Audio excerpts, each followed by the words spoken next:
혹시 여러분도 매달 전기요금 고지서를 받아들고 한숨부터 나오신 적 있으시죠?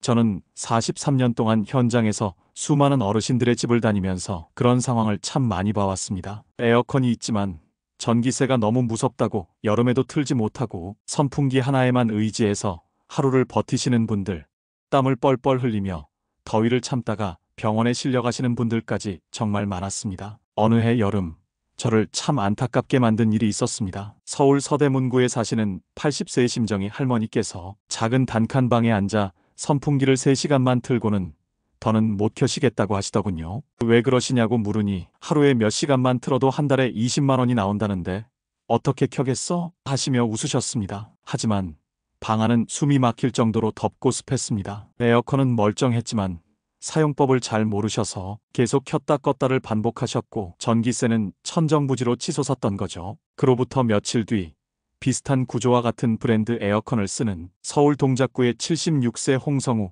할아버지 집에 방문했습니다. 거기도 똑같이 단칸방이었지만 방은 시원하고 쾌적했고 전기세는 겨우 5만 원 정도밖에 나오지 않았습니다. 게다가 하루 종일 켜놓고 사시는데도 말이죠. 저도 놀라서 확인해봤더니 그 비밀은 단순했습니다. 홍성호 할아버지는 본인 에어컨이 인버터형이라는 걸 정확히 알고 제가 몇 년 전 알려드린 대로 온도를 적당히 맞춰놓고 끄지 않고 사용하고 계셨던 겁니다. 이 두 사례를 놓고 보면 정말 한숨이 나옵니다. 에어컨 사용법만 제대로 아셨다면 심정의 할머니도 더위를 참고 병원에 가실 일도 없었을 텐데 말이죠. 저는 늘 그때 그 생각을 합니다. 이분들이 조금만 더 일찍 알았다면 더위를 피해가고도 전기세는 절반으로 줄일 수 있었을 텐데 이건 비단 두 분만의 이야기가 아닙니다. 서울, 부산, 대구, 광주 제가 가본 거의 모든 도시에서 어르신들 중 절반 이상이 본인 집 에어컨이 어떤 형식인지도 모르고 어떤 방법으로 사용해야 하는지도 모르고 계셨습니다. 그래서 결과는 늘 비슷했습니다. 여름마다 고지서를 받으면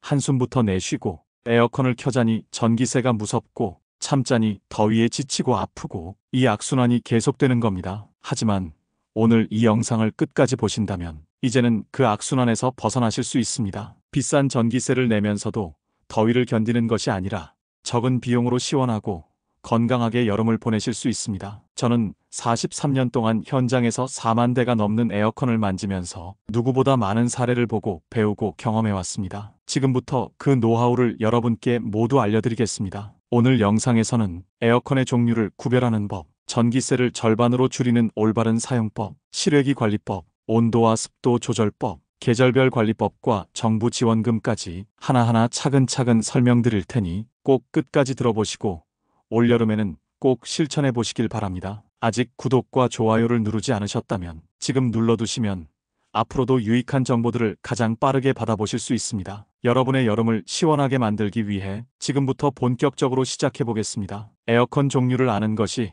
절약의 첫걸음입니다. 여름철 전기세를 줄이려면 가장 먼저 해야 하는 일이 있습니다. 바로 본인 집에 설치된 에어컨이 인버터형인지 정속형인지를 확인하는 것입니다. 이 기본부터 모르면 아무리 절약하려고 애써도 전기세는 더 나오고 방은 시원하지 않습니다. 저는 43년 동안 현장에서 수많은 집을 다니며 이 구분 하나만으로도 전기세를 절반 이상 줄인 사례를 정말 많이 봤습니다. 하지만 안타깝게도 어르신들 대부분은 본인 집 에어컨이 어떤 방식인지도 모르고 사용하고 계십니다. 서울 종로구에 사시는 79세 강연자 할머니도 그중 한 분이셨습니다. 할머니는 매년 여름마다 전기세 고지서를 보고 깜짝 놀라시며 아니 나는 한두 시간밖에 안 켜는데 왜 이렇게 많이 나오냐 하셨습니다. 확인해보니 2015년식 인버터형 에어컨을 갖고 계셨지만 계속 껐다 켰다를 반복하셨던 겁니다. 그 결과 한 달 전기세가 17만 원 가까이 나왔죠. 반면에 강동구에 사시는 81세 윤상복 할아버지는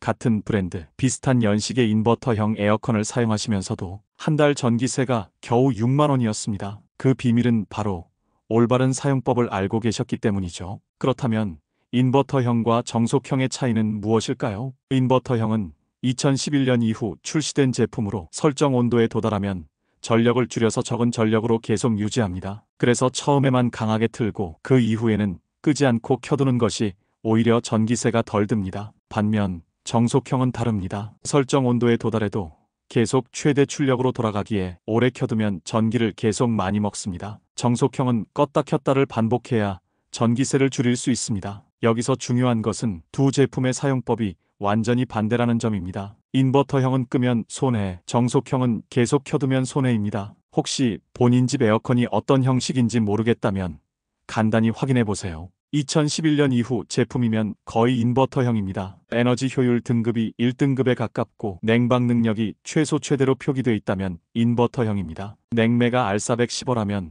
인버터형일 가능성이 높고 R20이라면 정속형일 가능성이 있습니다. 강현자 할머니도 이 방법으로 본인 에어컨이 인버터형이라는 걸 아시고 제가 알려드린 대로 사용하시니 한 달 전기세가 7만 원대로 줄었습니다. 윤상복 할아버지는 한술 더 떠 여름 한철에 전기세가 5만 원도 안 나왔다며 저에게 감사 인사를 전하셨습니다. 사용법을 다시 정리해드리면 인버터형은 처음 30분 동안 24도로 빠르게 냉방한 뒤 이후 2728도로 올려서 45시간 이상 켜두면 됩니다. 정속형은 처음 1시간은 22도로 빠르게 식히고 그 다음 25도로 올려 1시간 정도 더 돌린 후 끄고 2시간 후에 다시 켜는 것이 좋습니다. 어르신들, 에어컨 사용법을 제대로 아는 것만으로도 전기세는 절반으로 줄고 방은 더 시원해집니다. 이건 제가 43년간 수많은 집을 다니며 몸으로 배운 진짜 경험입니다. 오늘부터라도 본인 집 에어컨이 어떤 방식인지 꼭 확인하시고 그에 맞는 사용법으로 바꾸어 보세요.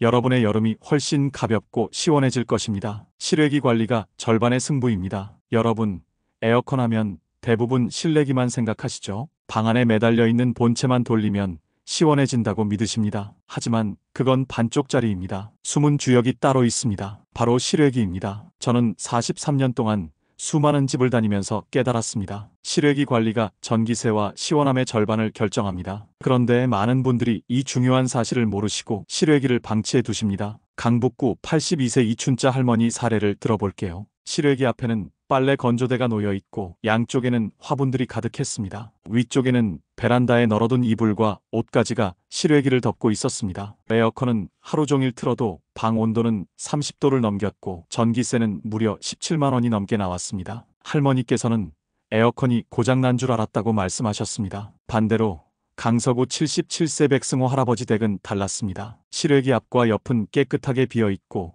위에는 차각막이 달려 있었습니다. 바닥에는 고무 받침대까지 깔려 있었죠. 그 집의 한 달 전기세는 고작 6만 원대였고 방은 언제나 시원했습니다. 같은 아파트, 같은 구조였는데 결과가 이렇게 다르다는 게 놀랍지 않으신가요? 비밀은 바로 실외기 관리에 있었습니다. 여기서 제가 현장에서 수천 번은 말씀드렸던 실외기 관리법 5가지 비법을 소개합니다. 첫째, 실외기 주변을 비우세요. 실외기 주변 1m 안에는 아무것도 두지 말아야 합니다. 앞뒤와 위가 뻥 뚫려 있어야 공기가 자유롭게 드나들며 열이 빠져나갑니다. 빨래, 화분, 의자, 잡동사니가 가득하면 실외기가 열을 못 뱉고 과열됩니다. 과열되면 에어컨은 전력을 더 쓰면서도 방은 시원하지 않습니다. 서울 도봉구의 75세 최봉래 할머니 댁에서는 실외기 앞에 장롱을 두셨더군요. 베란다가 좁다 보니 창고처럼 쓰셨던 거죠. 그 결과 전기세는 매번 15만 원 이상 나왔습니다. 제가 가서 치워드리고 나니 그 다음 달에는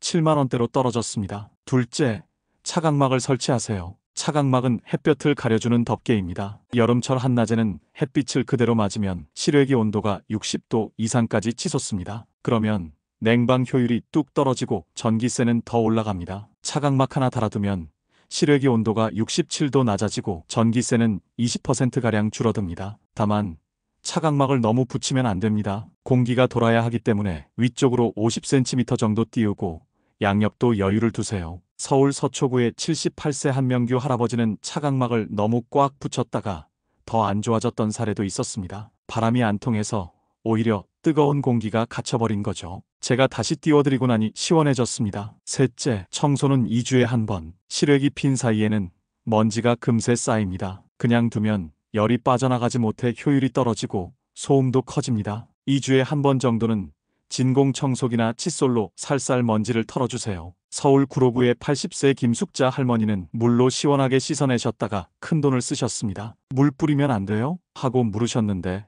전자부품이 젖어 고장났던 겁니다. 수리비로 40만 원 넘게 나오셨습니다. 물 대신 마른 솔과 청소기를 쓰시길 추천합니다. 넷째, 고무 받침대가 필요합니다. 고무 받침대를 깔면 진동이 줄고 소음도 크게 줄어듭니다. 특히 아파트에서는 아래층에서 소음 민원이 들어올 수도 있는데 고무 받침대를 설치하면 예방됩니다. 서울 은평구의 82세 오영식 할아버지 댁에서는 고무 받침대 설치 후 소음이 반으로 줄었습니다. 다섯째, 바닥에 물을 뿌려주세요. 여름에는 바닥에 물을 뿌리면 주변 공기가 34도 내려갑니다. 에어컨이 더 힘을 덜 쓰고도 방이 시원해집니다. 단, 실외기 안으로 물이 들어가지 않도록 주의하세요. 바닥에만 뿌려도 충분합니다. 부산의 84세 박말순 할머니는 바닥에 물만 뿌려도 전기세가 한 달에 8,000원 정도 줄었다고 하셨습니다. 이렇게 5가지를 지킨 후 이춘자 할머니 댁은 17만원 나오던 전기세가 7만원대로 줄었습니다. 방도 훨씬 시원해졌고 에어컨 소음도 줄었습니다. 백승호 할아버지도 이렇게 간단한 걸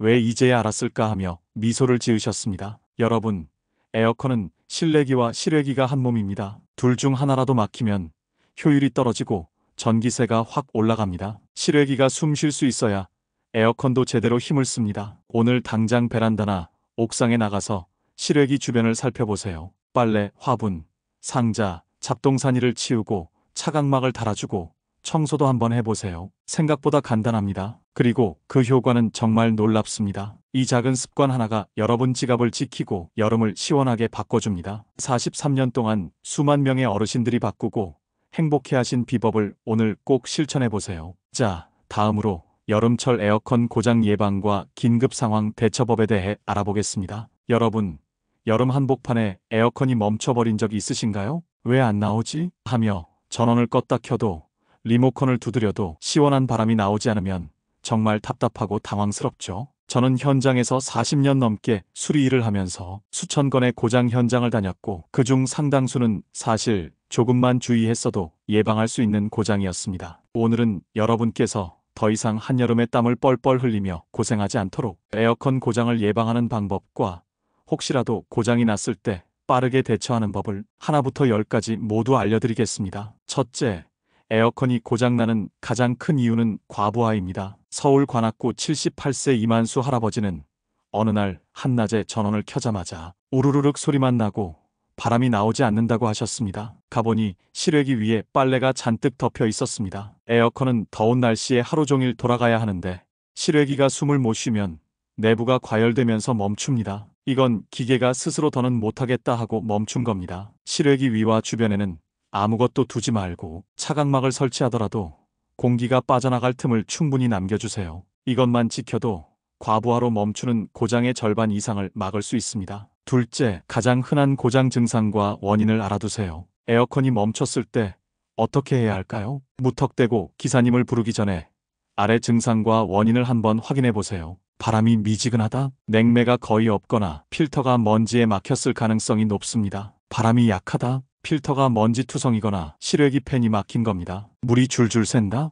배수 호스가 막혔거나 내부가 결로돼서 물이 넘친 겁니다. 심한 떨림 소음이 난다? 실외기 받침대가 삐뚤어지거나 팬에 이물질이 낀 겁니다. 이 4가지만 점검해도 간단히 해결되는 경우가 많습니다. 셋째, 예방을 위한 습관이 중요합니다. 서울 강동구 81세 고성희 할머니는 여름만 되면 올해는 고장 안 나면 다행이지 하고 걱정하셨습니다. 하지만 몇 가지 습관을 들이시고 나서는 3년째 고장 없이 잘 사용하고 계십니다. 여름철에는 최소 2주에 한 번 필터를 청소하세요. 실외기 주변도 비우고 먼지가 쌓이지 않게 가볍게 청소해주세요. 그리고 에어컨을 끄기 전에 반드시 1015분 정도 송풍 모드로 돌려 내부를 말려주세요. 이렇게 하면 곰팡이나 냄새도 예방됩니다. 넷째, 고장났을 때 당황하지 말고 이것부터 하세요. 에어컨이 멈췄다고 해서 무조건 큰 고장은 아닙니다. 서울 노원구 85세 정순자 할머니는 이제 고장났네 하고 바로 기사님을 부르셨는데 사실은 과열로 잠깐 멈췄을 뿐이었습니다. 이럴 때는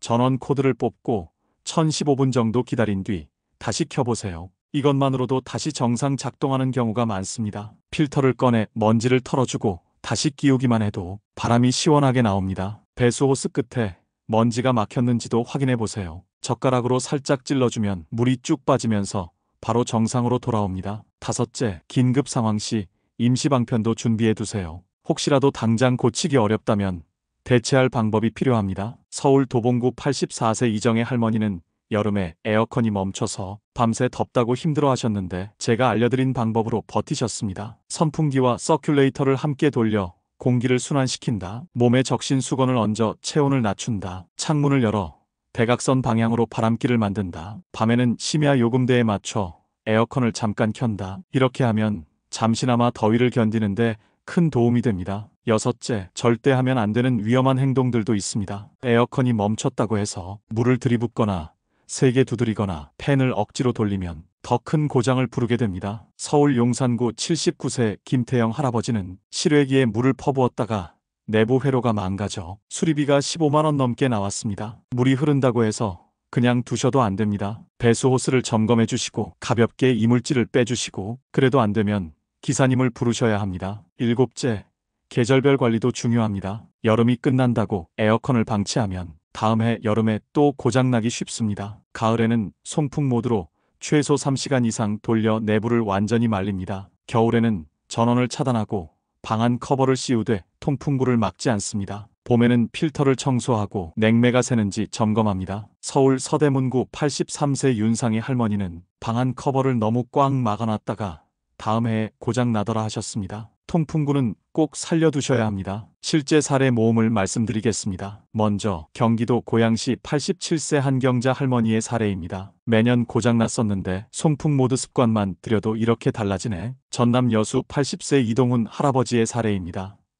실외기 위에 짐만 안 올려놔도 과열이 안 되네. 충남 천안 82세 박연희 할머니, 물이 줄줄 샜는데 배수 호스만 정리해도 금방 해결됐어. 부산 해운대 85세 최동규 할아버지, 겨울에 방안 커버만 잘 씌워도 다음 해에 거뜬하더라. 한눈에 정리, 실외기 주변 비우고 과부하 막기, 2주마다 필터 청소하기, 끄기 전 송풍 모드로 말리기, 멈췄을 때는 전원 차단 후 15분 기다리기, 배수 호스 점검하기, 임시 방편으로 선풍기, 수건 활용하기, 물 붓거나 두드리거나 억지로 돌리지 않기, 계절별 관리로 다음 해 대비하기. 여러분, 에어컨이란 게 사실은 잘만 관리해주면 10년, 15년도 거뜬히 갑니다. 하지만 작은 부주의 때문에 고장이 나고 수리비가 눈덩이처럼 불어납니다. 서울 강남구 88세 유순자 할머니는 매년 기사님을 부르는 게 너무 미안했는데 이제는 내가 점검하고 관리도 하니 마음이 편하다 하셨습니다. 여러분도 오늘부터 작은 습관만 바꾸시면 됩니다. 고장은 예방할수록 좋고 혹시 멈추더라도 당황하지 말고 차근차근 점검해 보세요. 그러면 올여름은 훨씬 시원하고 걱정 없이 지내실 수 있습니다. 여러분, 오늘 정말 긴 시간을 함께 해주셔서 감사합니다. 저는 오랜 세월 현장에서 수많은 에어컨을 만지면서 참 많은 분들을 배웠습니다. 더위를 못 참고 병원으로 실려가신 분, 에어컨을 켜도 너무 덥다고 하시는 분, 전기요금이 무서워 에어컨을 켜지 못하고 선풍기 하나로 여름을 버티시던 분, 어쩌면 지금 이 영상을 보고 계신 분도 그런 경험을 해보셨을지 모르겠습니다. 저는 항상 생각했습니다. 이분들이 정말 조금만 더 일찍, 조금만 더 정확한 방법을 알고 계셨더라면 지갑도 지키고 건강도 지키면서 여름을 보내실 수 있었을 텐데 하고요. 오늘은 그동안 제가 현장에서 보고 배우고 경험한 이야기들을 숨김없이 모두 알려드렸습니다. 사실 오늘 말씀드린 내용들은 어느 하나도 어렵지 않습니다. 하지만 알고 실천하느냐, 모르고 방치하느냐의 차이가 전기요금으로는 수십만 원, 건강으로는 병원에 실려가느냐 마느냐로 달라질 수 있다는 것을 저는 수백 번도 넘게 목격했습니다. 오늘 배운 내용 한 번 더 짚어볼까요? 첫째, 집에 있는 에어컨이 인버터형인지 정속형인지 확인하고 그에 맞는 사용법으로 켜두기. 둘째, 실외기 주변을 비우고 청소하고 차각막을 올바르게 설치하기. 셋째, 온도와 습도를 잘 맞춰서 건강도 지키고 전기요금도 줄이기. 넷째, 냉매가 새는지 배수 호스가 막히지 않았는지 주기적으로 점검하기. 다섯째, 선풍기와 서큘레이터를 잘 활용하고 시간대별 요금도 고려하기. 여섯째, 여름철 고장을 예방하고 혹시라도 멈췄을 때 당황하지 않고 대처하기. 일곱째, 계절별로 송풍 모드로 말리고 방안 커버를 올바르게 씌우고 봄에 점검하기. 이 7가지를 잘 기억하시고 한 가지씩만이라도 실천해 보시면 아마 여름이 정말 달라질 것입니다. 마지막으로 많은 분들이 보내주신 후기를 살펴보겠습니다. 지금까지 저에게 연락을 주셨던 수많은 어르신들 중 몇 분의 말씀을 전해드리고 싶습니다. 선생님, 작년엔 한 달 전기세가 14만 원 넘게 나왔는데 올해는 5만 원대로 줄었어요. 정말 믿기지 않습니다. 경기 수원의 79세 김정혜 할머니, 에어컨 켜면 무조건 돈 많이 나간다고 생각했는데 인버터형은 계속 켜두는 게 더 좋다는 걸 처음 알았어요. 서울 강북의 82세 윤철수 할아버지. 배수 호스가 막혔던 걸 몰랐는데 알려주신 대로 막힌 걸 빼니 물이 안 새고 바람이 시원하게 나오네요. 인천 남동구의 77세 이경자 할머니는 방안 커버를 너무 꼭 막아놔서 고장난 걸 모르고 매년 새로 사야 하나 고민했는데 이제는 다음에도 거뜬합니다라고 말씀해 주셨는데요. 이분들의 공통점은 무엇일까요? 바로 오늘 여러분이 배우신 것처럼 한 번이라도 점검하고 실천했다는 겁니다. 여름은 길고 우리는 준비할 시간이 충분합니다. 여름은 언제나 찾아옵니다. 하지만 매년 같은 더위 속에서 전기요금 걱정에 시달리고 건강까지 해치면서 버티는 것은 너무나 안타까운 일입니다. 오늘 이 영상을 본 여러분은 이미 준비가 되셨습니다. 여름을 대비할 수 있는 지혜와 방법을 손에 쥐신 겁니다. 여러분, 작은 실천이 쌓이면 큰 변화가 옵니다. 지금 당장 필터부터 확인해 보세요. 실외기 주변을 한 바퀴 돌며 짐을 치우고 설정 온도를 28도로 바꾸고 습도를 50%로 맞춰보세요. 이런 사소한 것들이 모여서 한 달, 두 달 후에는 여러분의 지갑에, 여러분의 몸에 눈에 보이는 변화를 가져다 줄 것입니다. 혹시 오늘 이 영상이 도움이 되셨다면 여러분의 부모님, 형제자매, 친구분들, 이웃 어르신들께도 꼭 전해주시길 부탁드립니다. 아파트 경비 아저씨, 시장에서 장을 보시는 아주머니, 같이 봉사하시는 교회 어르신들께도 이렇게 하면 에어컨 고장도 줄고 전기세도 아낀대 하고 한마디만 건네주세요. 여러분의 작은 나눔이 누군가에게는 큰 희망이 됩니다. 그분들도 더운 여름을 시원하게 보내고 건강을 지킬 수 있도록 여러분이 길을 열어주실 수 있습니다. 마지막으로 드리고 싶은 말. 여러분, 우리는 모두 같은 여름을 살아갑니다. 하지만 여름을 지혜롭게 준비한 사람은 웃으면서 준비하지 못한 사람은 땀을 흘리며 보내게 됩니다. 오늘 제가 알려드린 내용들은 어렵지도 돈이 많이 드는 것도 아닙니다. 지금 당장 시작해도 됩니다. 시작은 내 에어컨이 인버터형인가 정속형인가 확인하는 것부터 하면 됩니다. 저는 오늘도 누군가의 집을 방문하면서 그분이 시원하고 편안한 여름을 보내시는 걸 보면 정말 행복합니다. 여러분이 여름을 잘 보내시는 모습이 저에게는 가장 큰 보람입니다. 여러분도 부디 이번 여름에는 더 이상 고생하지 마시고 오늘 배운 대로 한 가지씩만 실천해 보세요. 분명히 달라진 여름을 맞이하실 겁니다. 꼭 실천해 보시고 댓글도 남겨주세요. 혹시 오늘 알려드린 대로 실천해 보시고 전기요금이 얼마나 줄었는지, 방이 얼마나 시원해졌는지, 몸이 얼마나 편안해졌는지 경험담을 댓글로 남겨주세요. 여러분의 이야기가 또 다른 분들에게는 희망과 용기, 실천의 계기가 됩니다. 나도 해봤더니 이렇게 좋아졌다는 이야기가 퍼지면 더 많은 분들이 지갑도 지키고 건강도 지키게 될 겁니다. 구독과 좋아요, 알림 설정은 잊지 마세요. 여러분의 작은 클릭 하나가 더 많은 분들에게 빠르고 정확한 정보를 전하는 힘이 됩니다. 구독과 좋아요를 눌러주시면 앞으로도 놓치기 쉬운 복지 정보, 건강 팁, 생활 속 지혜를 가장 빠르게 받아보실 수 있습니다. 끝으로 오늘도 함께 해주셔서 정말 감사합니다. 여러분이 시원하고 건강하게 여름을 보내시길 진심으로 응원합니다. 더운 여름도 지혜롭게 이겨내시고 늘 밝고 활기찬 모습으로 지내시길 바랍니다. 혹시 이해가 안 되시거나 더 궁금한 점이 있으시다면 언제든 댓글을 남겨주세요. 제가 아는 한 최대한 도와드리겠습니다. 오늘도 시원한 하루 보내시고 여러분의 지혜가 여러분과 주변의 사람들에게 행복과 희망이 되기를 바랍니다. 감사합니다.